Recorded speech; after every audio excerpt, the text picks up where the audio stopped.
Can you believe it's already Memorial Day weekend? It's a time to remember all the heroes who gave of their lives so we can live in freedom.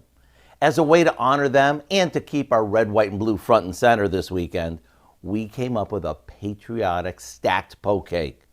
After baking a white cake mix according to the package directions, we poke each cooled layer with the handle of a wooden or metal spoon. To fill these holes, we mix a jar of marshmallow cream, half with red food coloring and the other half with blue.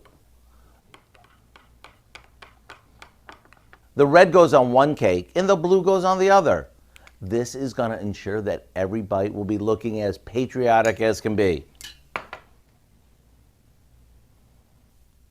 Next, we'll stack these up and frost the whole thing with whipped topping.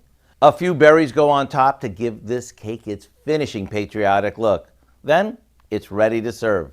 From the decadent marshmallow cream filling to the fresh tasting berries, this cake is crazy good.